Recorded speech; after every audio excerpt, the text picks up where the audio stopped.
The massive space station hung in the darkness like a metal moon. Its silver walls reflected the light from 3 different suns, making it shine like a jewel in the empty space. Inside this giant structure, beings from across the galaxy gathered in the great meeting hall. They came from worlds made of crystal, from gas clouds that floated in space, and from planets covered in endless oceans. Vextar stood at the center of the room.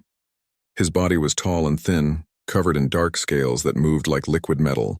His 4 arms gestured as he spoke, and his voice carried the authority of someone who had ruled star systems for 1,000 years. Around him, other council members listened from their special seats designed for their different body types.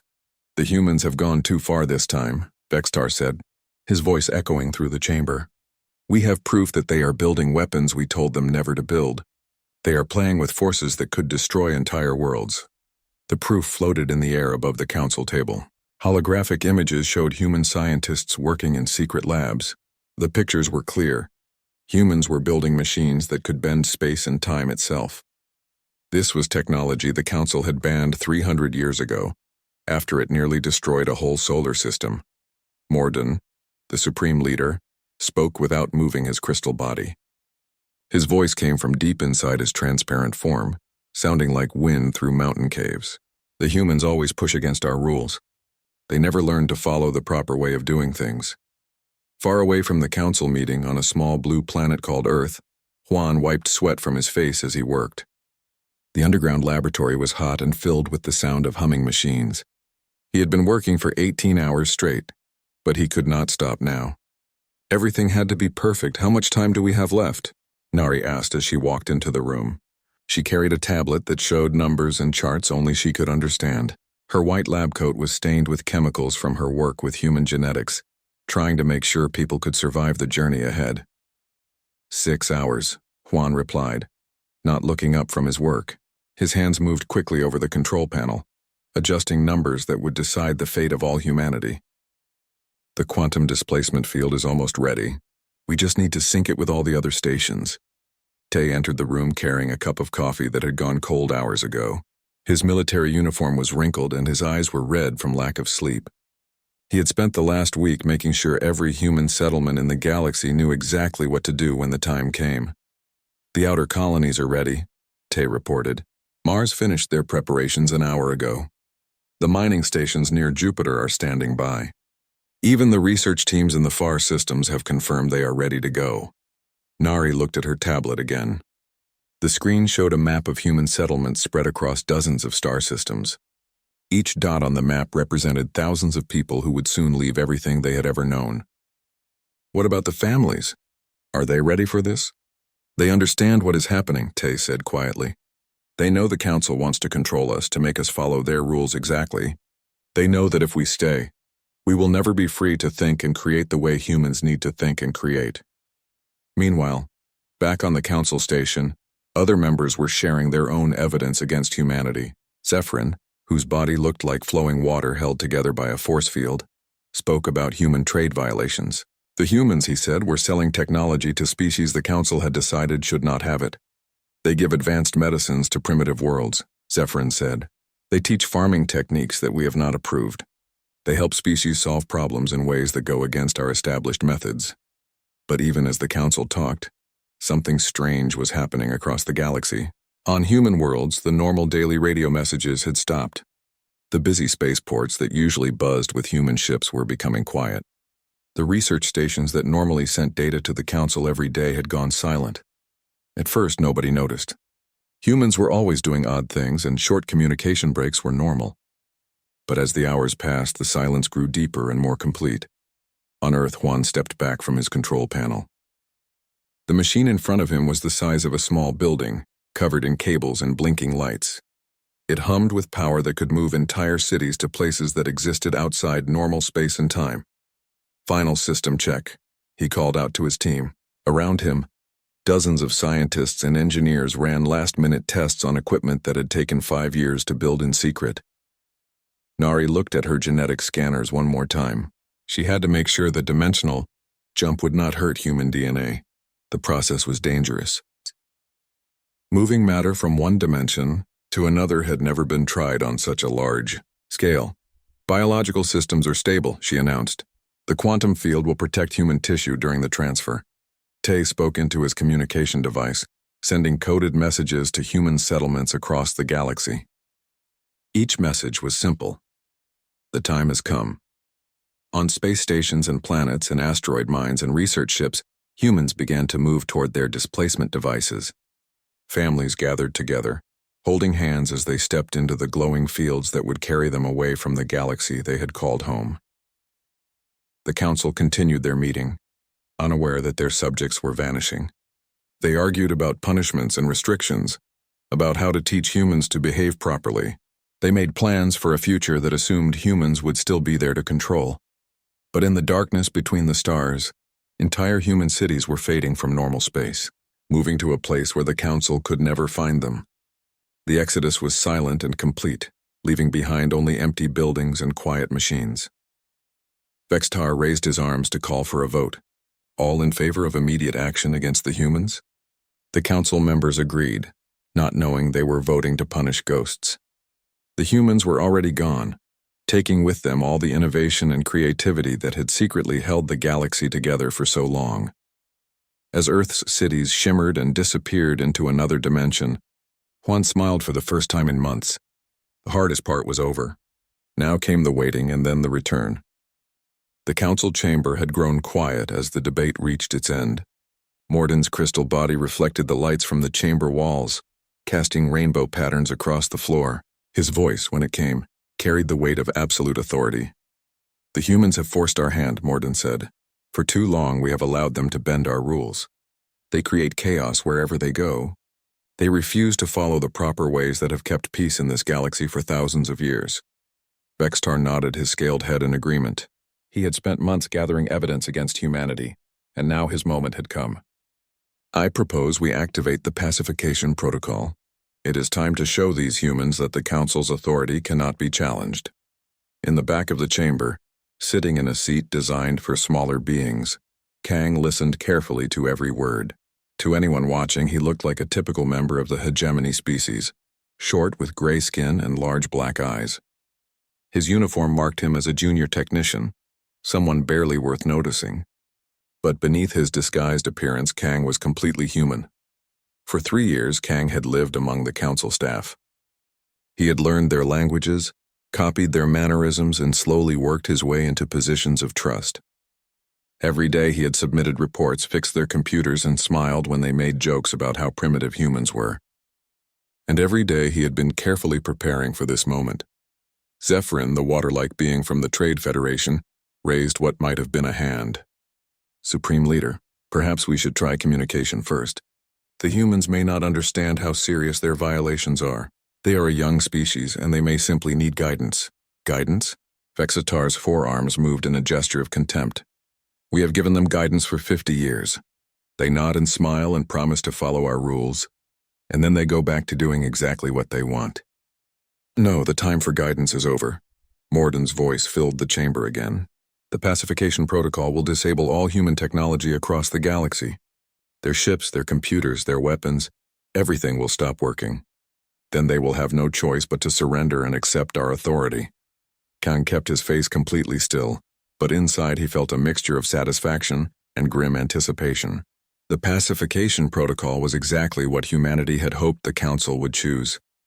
For months, Kang had been subtly pushing the Council toward this decision, dropping hints about human military capabilities, accidentally leaving reports where Council members would find them. The vote was called. One by one, the Council members indicated their agreement. The crystalline beings voted yes with flashes of light. The gas cloud entities voted yes by changing colors.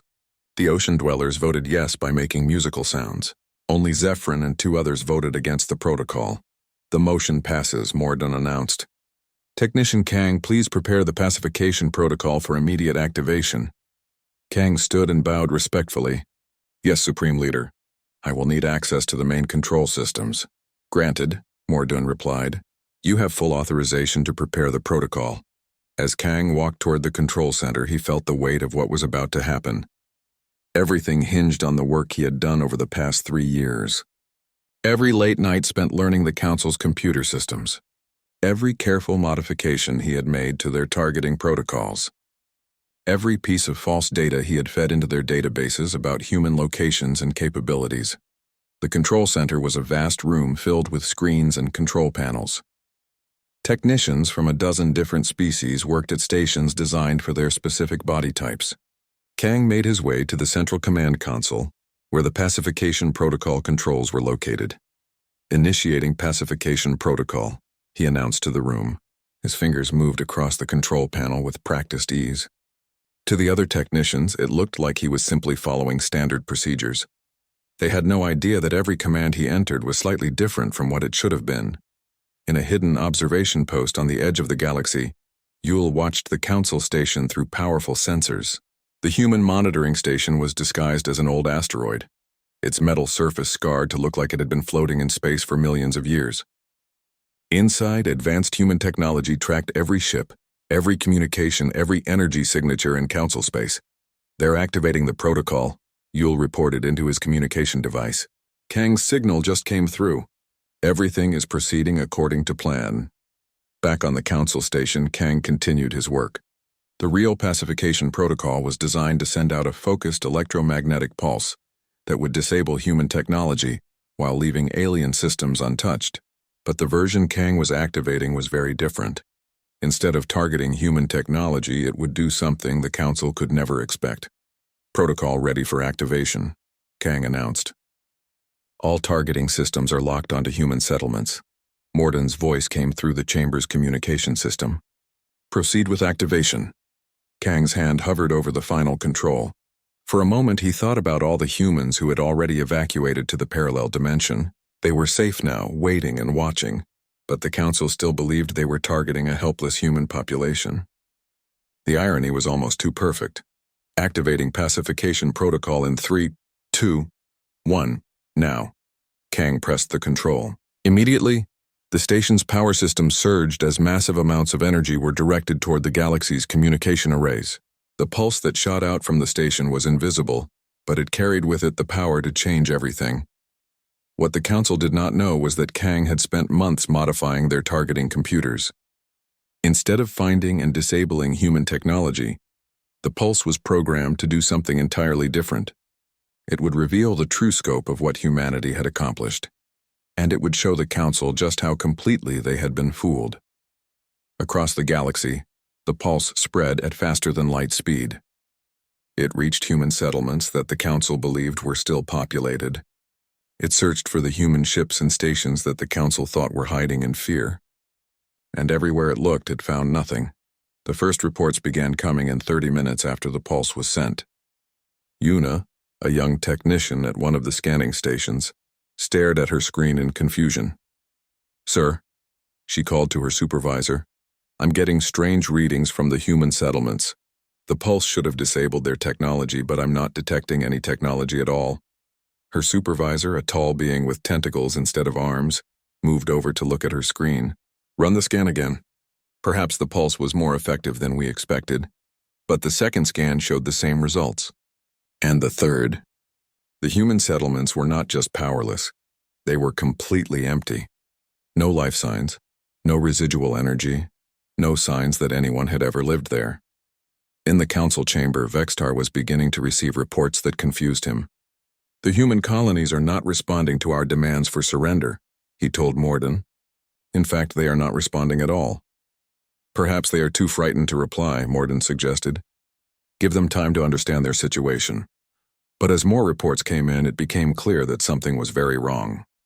The pulse had been sent to hundreds of human settlements across dozens of star systems. All of them showed the same result: complete silence. Kang continued to work at his console, pretending to monitor the protocol's effects. Inside, he felt a mixture of pride and anticipation. Phase 1 of humanity's plan was complete. The council had fallen for the trap perfectly, using their own weapons to reveal the truth they were not prepared to face. The humans were gone. Not defeated, not surrendering, but simply gone. And soon the council would begin to understand what that really meant for the galaxy they thought they controlled. As alarms began to sound throughout the station, Kang allowed himself a small smile. The real show was just beginning. The alarms in the council station had been ringing for 2 hours. In the scanning department, Una stared at her screens with growing fear. The numbers made no sense. According to her instruments, the pacification protocol had worked perfectly. Too perfectly. Supervisor Kethmore, she called to the tentacled being who managed her department. I need you to see this. Kethmore glided over to her station, his tentacles tapping nervously against his sides. What is it now, Una? Are the humans finally responding to our demands? Una shook her head. Sir, that's the problem. There are no humans to respond. Look at these readings from New Geneva, the human colony in the Centauri system. The screen showed a detailed scan of what should have been a thriving human city. New Geneva had been home to 2 million people just yesterday. The city had massive factories, busy spaceports, and research centers that worked around the clock.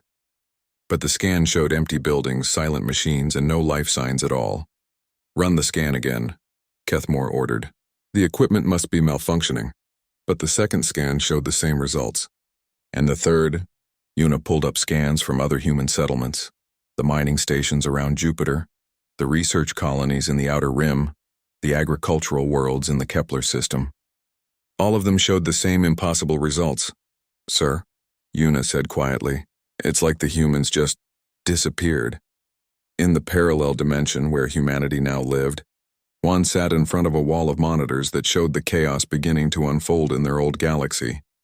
The hidden command center was built inside what looked like a small moon, but was actually a massive human base that existed outside normal spacetime. The council is starting to realize what happened, Nari said as she walked into the control room. She carried a tablet that showed energy readings from the dimensional barriers between their new home and the galaxy they had left behind. Juan nodded without taking his eyes off the screens. Kang's modifications to their scanning equipment are working perfectly. They're seeing exactly what we want them to see, the complete absence of human civilization. On one screen, they could see the council chamber where Vextar was demanding answers from his technicians. On another, they watched as council ships arrived at empty human settlements, finding nothing but abandoned buildings and silent machinery.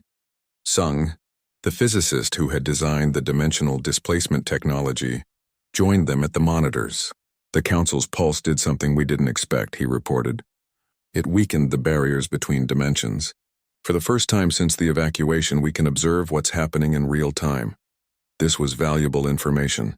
During the months of preparation, humanity had worried that they would be completely cut off from their old galaxy once they made the jump to the parallel dimension, but the Council's own weapon had created a window they could look through.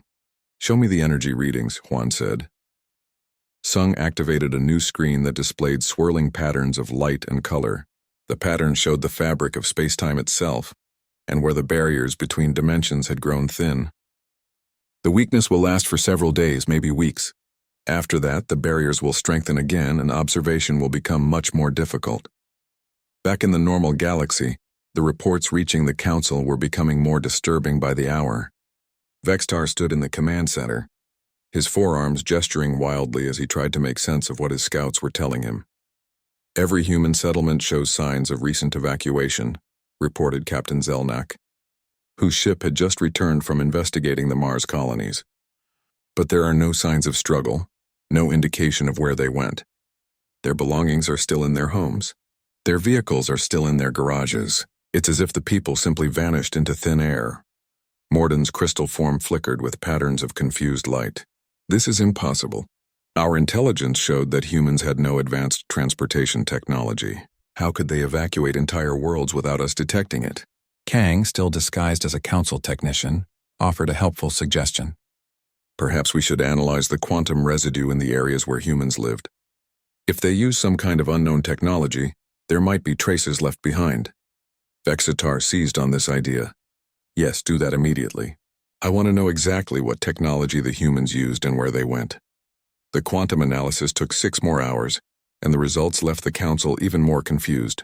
The scans showed massive quantum displacement, signatures, evidence that the humans had somehow moved entire cities and populations using technology far more advanced than anything the Council had seen before.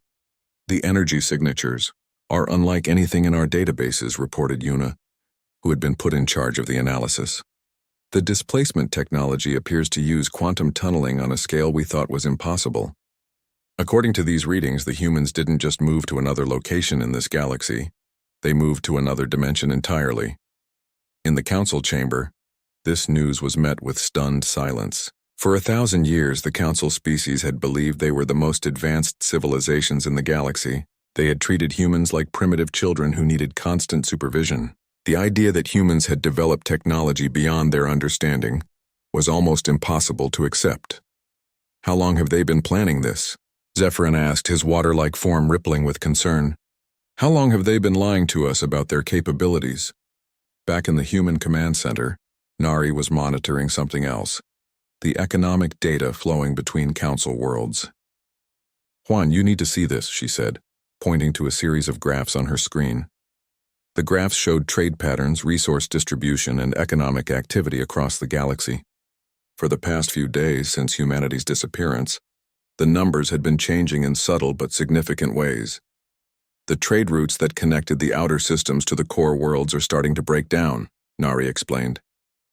It turns out that human navigators were handling most of the complex calculations needed to maintain efficient shipping between species with different technological standards. Juan studied the data with growing understanding. We always knew humans served as interpreters between different council species. But this suggests we were doing much more than that. Sung joined them at the economic monitoring station. Look at this data on medical supplies, he said, pointing to another graph. Human doctors and researchers were providing critical medical knowledge to 17 different species. Without them, several worlds are already reporting shortages of essential medicines. The picture that emerged from the data was startling. Humanity had not just been one of many species in the galaxy. They had been a critical link that held the galactic civilization together. Their ability to understand and work with different alien mindsets had made them natural mediators, problem solvers, and innovators.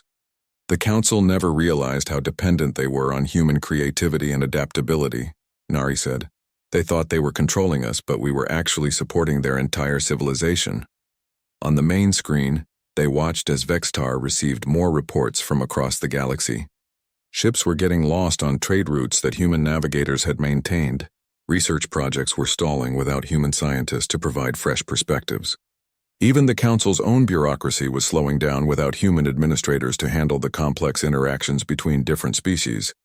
How long before they realized the full scope of the problem? Juan asked. Based on these trends, I'd say we have a few weeks before the really serious breakdowns begin, Sung replied. And by then it will be too late for them to fix the problems on their own. Juan smiled as he watched the Council scramble to understand what had happened. Everything was proceeding exactly as humanity had planned. The Council had thought they were punishing rebellious subjects, but instead they had driven away the very people who kept their civilization functioning. Soon, very soon, they would be ready for the next phase of the plan. 3 weeks had passed since humanity's disappearance, and the galaxy was beginning to fall apart. In the human command center in the parallel dimension, Nari sat surrounded by screens showing the chaos spreading across their former home. Her job was to document everything. Every trade route that failed, every conflict that erupted, every system that collapsed without human involvement. The Andromedas Mining Consortium just declared bankruptcy, she reported to Juan as he entered the monitoring room. They can't figure out how to extract rare metals from asteroids without the techniques human engineers developed for them. Juan looked at the data flowing across Nari's screens. Each graph told a story of dependency that the Council had never understood. For 50 years, humans had quietly solved problems, improved systems, and found creative solutions to challenges that other species couldn't handle. Now, without those solutions, galactic civilization was slowly crumbling. What about the Council itself? Juan asked. How are they handling the crisis? Nari switched to a different screen that showed communications intercepts from the Council station. Vextar is trying to maintain control, but he's losing support fast. Look at this. The screen displayed a recent council session where Vextar faced angry representatives from dozens of species. The trade guilds were demanding to know why their shipping routes no longer worked efficiently. The medical associations wanted explanations for the drug shortages affecting their worlds. The research institutes were frustrated by projects that had ground to a halt. The humans were supposed to be our subjects. complained Representative Velthar from the Crystal Dominion. How can our entire civilization depend on a species we considered primitive? In another part of the human base, Wu studied military intelligence reports with the cold precision of a career soldier. As humanity's chief military analyst, his job was to understand how the galactic balance of power was shifting in their absence. The situation is worse than we predicted, Wu told his staff during their daily briefing. Without human peacekeepers and negotiators, 3 minor wars have already broken out. The gas cloud entities are fighting the ocean worlds over shipping rights. The crystal beings are having border disputes with the silicon-based lifeforms. One of Wu's analysts, a young woman named Sol, pointed to a tactical display showing ship movements across the galaxy. The most serious conflict is in the Vega system. The Council tried to send their own peacekeeping force, but they don't understand how to communicate with both sides of the dispute. Instead of solving the problem, they've made it worse. Wu nodded grimly. That's exactly what we expected. Each Council species thinks in rigid patterns. The crystal beings are too logical. The gas entities are too emotional. The ocean dwellers are too focused on group consensus. Only humans have the mental flexibility to understand different ways of thinking and find compromises that work for everyone. Back on the Council station, Vextar was learning this lesson the hard way. His latest attempt to mediate a trade dispute had backfired spectacularly when he tried to apply hegemony logic to a conflict between species that operated on completely different principles. The Kepler Agricultural Collective refuses to continue food shipments to the outer systems, reported his aide, a nervous young being from the same species as Vextar. They say our proposed solution ignores their cultural needs. Vextar's scales rippled with frustration. Their cultural needs? This is about feeding billions of people. How can cultural needs be more important than basic survival?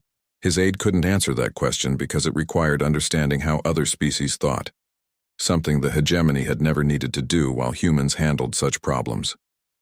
Meanwhile, Morden was dealing with his own crisis. The Supreme Leader's crystal form had been flickering with stress patterns for days as reports of system failures poured in from across the galaxy. The Tau Ceti research station has gone offline, announced technician Yuna during the latest crisis briefing. Without human biotechnicians to maintain the life support systems, they can't keep the environment stable for the multi-species research teams. What about the Antares shipping hub? Morden asked. Also failing, Yuna replied. The human logistics coordinators were the only ones who understood how to schedule shipments between species with different time concepts and efficiency standards. Now ships are arriving weeks late or not at all. In the Human Observation Center, Sung was monitoring something even more disturbing, the breakdown of interspecies cooperation at the most basic level. His screens showed communication logs between different council species, and the pattern was clear. They're reverting to their species-specific thinking patterns, Sung explained to Huan. Without humans to serve as translators and mediators, they're losing the ability to work together effectively. Huan studied the communication logs with growing amazement. I knew humans were important to galactic civilization, but I never realized we were this critical. Look at this example, Sung said, highlighting a recent conversation between a crystal being and a gas entity. They're trying to coordinate a rescue mission for a disabled space station, but they can't agree on timing. The crystal being thinks in terms of precise mathematical sequences, while the gas entity thinks in terms of flowing, organic processes. In the past, a human coordinator would have found a compromise that worked for both. Now they're just arguing in circles. The rescue mission had ultimately failed, leaving the space station's crew to be evacuated by emergency pods. It was a small example of a much larger problem that was spreading throughout the galaxy. Nari had been tracking the economic impacts, and her latest report painted a grim picture. Galactic GDP has dropped by 15% in just 3 weeks, she told the command staff. Trade between species is down 40%. Several major corporations have collapsed completely. What about technology development? Juan asked. Almost at a standstill, Nari replied. It turns out that most major technological advances in the past 50 years involved human scientists working with alien researchers. Without that collaboration, innovation has slowed to a crawl. The data told a story that even the humans hadn't fully understood before their evacuation. Human creativity and adaptability hadn't just been useful additions to galactic civilization. They had been essential components that allowed different species to work together despite their vastly different ways of thinking. The council species are like different tools in a workshop. Wu observed during a strategy meeting. Each one is good at specific tasks, but they need someone who understands all the tools to use them effectively. Humans were that someone. As the weeks passed, the crisis on the council station grew worse. Vextar found himself facing open rebellion from species that blamed the council for the disaster. Even his own supporters were beginning to question his leadership. "Perhaps we should try to contact the humans," suggested Zephyrin during one particularly heated council session. "If they're still alive somewhere, maybe we can negotiate with them." Negotiate? Vextar's voice carried the contempt of someone whose authority had been challenged. "We are the council. We do not negotiate with rebellious subjects." But even as Vextar spoke those words, he could see the doubt in the eyes of other council members. The galaxy was falling apart without humans, and everyone knew it. The question was no longer whether they needed the humans back. It was whether the humans would ever be willing to return. In the parallel dimension, Juan smiled as he watched the council's growing desperation. Everything was proceeding according to plan. Soon, very soon, it would be time for humanity to make their presence known again. But when they returned, it would be on their own terms as equals rather than subjects. The galaxy was learning what it meant to try to control the very people who held it together. 2 months after humanity's disappearance, the galaxy was in chaos. Trade had collapsed, wars were spreading, and entire star systems were failing without the humans who had quietly kept everything working. In the parallel dimension, Tay stood before the Human Leadership Council, ready to present the final phase of their plan. "The time has come," Tay announced to the assembled leaders. "The council is desperate. Their civilization is crumbling, and they finally understand how much they need us. Now we return, not as refugees begging for mercy, but as equals offering salvation." Juan, Nari, and the other department heads had spent weeks preparing for this moment. They had detailed plans for where to appear, what to offer, and how to negotiate from a position of strength. Everything they had worked for over the past 5 years was about to be tested. "What about our people?" asked Dr. Lee, the head of Human Colonial Affairs. "Are they ready to go back to the galaxy that tried to control them?" "They understand what we're doing," Tay replied. "We're not going back to be subjects of the council. We're going back to be partners in building a better galactic civilization." The first sign of humanity's return came near the Vega system, where a brutal war between 2 alien species had been raging for weeks. Council peacekeeping forces had failed completely, unable to understand the cultural differences that were driving the conflict. Ships were burning, space stations were being destroyed, and millions of beings were dying. Then, without warning, human ships appeared. The human vessels materialized out of nowhere, their hulls gleaming with technology the Council had never seen before. They moved between the warring fleets with confidence, broadcasting messages in both alien languages. "This is Admiral Kim of the Human Diplomatic Fleet," came the transmission to both sides. "We are here to offer assistance in resolving your conflict. We have solutions that will honor both of your people's needs." On the Council station, alarms began ringing as sensors detected the human ships. Vextar rushed to the command center, his scales trembling with a mixture of hope and fear. "Are they attacking?" he demanded. "No, sir," reported Yuna, who had been promoted to chief scanner operator after her work in discovering humanity's disappearance. "They're offering medical aid to wounded ships from both sides of the conflict. It looks like they're helping." Similar scenes were playing out across the galaxy. Human ships appeared at trade stations where commerce had ground to a halt, offering technical expertise to get the complex logistics systems working again. Human doctors arrived at medical centers that were running out of critical supplies, bringing new medicines and treatment techniques. Human engineers showed up at research facilities where multi-species projects had stalled, providing the creative problem-solving that had been missing. In each case, the humans offered help without demanding anything in return. They simply appeared, solved problems that had seemed impossible, and made it clear they were ready to work with anyone who needed assistance. Bo, a human ambassador who had never left the galaxy, revealed himself to the Council after months of hiding among the alien populations. He had been watching, documenting the crisis and preparing for this moment. "Honored Council members," Bo said as he stood before the emergency session that had been called to address humanity's return. I represent the Human Coalition, and I am authorized to discuss our future relationship. The council chamber was packed with representatives from dozens of species, all desperate to understand what the humans wanted. Vextar, who had spent months searching for the missing humans, could barely contain his relief at seeing one of them again. "Where have you been?" Vextar demanded. "Where is the rest of your species?" "We have been watching," Bo replied calmly, "learning, understanding just how interconnected our galaxy really is. We see that our absence has caused great suffering, and we want to help end that suffering." Morden's crystal form pulsed with complex light patterns. "What are your terms for returning?" Bo smiled, an expression that many of the alien council members had learned to associate with human problem-solving. "We propose a new relationship. Not subjects and rulers, but partners working together. The Human Coalition requests full membership in the Galactic Council, with equal voting rights and the freedom to pursue our research and development without restriction." The chamber erupted in discussion.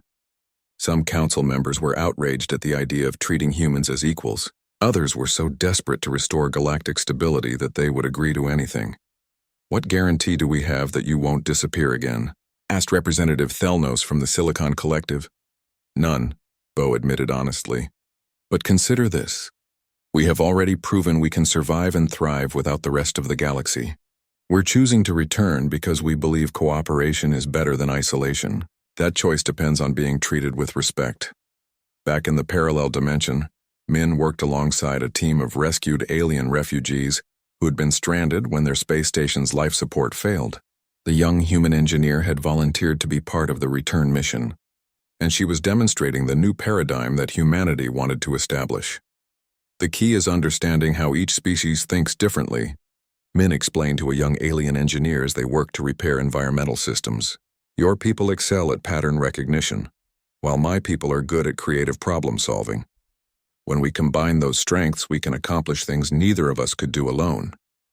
The alien engineer, whose species communicated through color changes in their skin, shifted to hues that indicated amazement and understanding. For the first time, they were seeing how human and alien capabilities could complement each other rather than compete.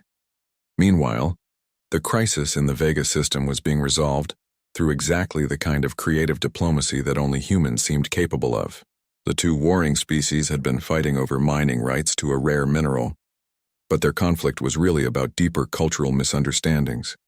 The gas cloud entities saw the mining operation as a violation of their concept of space as a living environment that should be preserved. The rock-based species saw it as a necessary source of materials for their expanding civilization. Previous council mediators had tried to split the difference, satisfying no one. The human negotiators took a completely different approach. Instead of trying to compromise on the mining rights, they proposed a joint research project to develop new extraction techniques that would actually improve the space environment while providing the materials both species needed. "It's not about choosing between preservation and development," explained Captain Park as she addressed both fleets. "It's about finding ways to make development actually support preservation. Human scientists have some ideas that could work, but we need expertise from both your species to make them practical." Within days, ships that had been shooting at each other were working side by side on the first truly cooperative project the galaxy had seen in months. The success was so dramatic that news of it spread rapidly, giving hope to other regions where conflicts were tearing the galaxy apart. As more human ships appeared across the galaxy, bringing solutions to problems that had seemed impossible, the Council found itself in an unprecedented situation. They were being saved by the very people they had tried to control. "We have no choice," Zephyrin said during a private council meeting. "Without the humans, our civilization is collapsing. With them, we can rebuild something better than what we had before." Even Vextar, who had led the opposition to human independence, was forced to admit the truth. "They have proven they don't need us," he said quietly. "But we clearly need them. Perhaps it is time to try a different approach." The final negotiations took place on a neutral space station that humans had constructed specifically for the purpose. The design was itself a symbol of the new relationship humanity wanted, a structure that incorporated architectural elements from dozens of different species, creating something beautiful that no single species could have built alone. The Human Coalition agrees to return to full participation in galactic civilization, Tay announced as he signed the new charter. In exchange, we ask only for the right to be ourselves, creative, unpredictable, and free to explore new possibilities. As the signing ceremony concluded, representatives from across the galaxy looked toward a future that would be different from anything they had known before. The old system of rigid control was gone, replaced by something more flexible and dynamic. Min stood with her alien engineering partner, watching the celebration through the station's massive windows. Ships from hundreds of worlds filled the space outside, their different designs creating a tapestry of diversity and cooperation. "What happens now?" her alien friend asked. Min smiled, her expression carrying all the hope and determination that had driven humanity through their long exile and return. "Now we build something new together, something that uses the best of all our peoples to solve problems we couldn't handle alone." The galaxy had learned that diversity wasn't something to be controlled or feared. It was the key to survival and growth. And at the heart of that diversity, humans had found their true role, not as subjects or rulers, but as the bridge that helped different species understand and work with each other.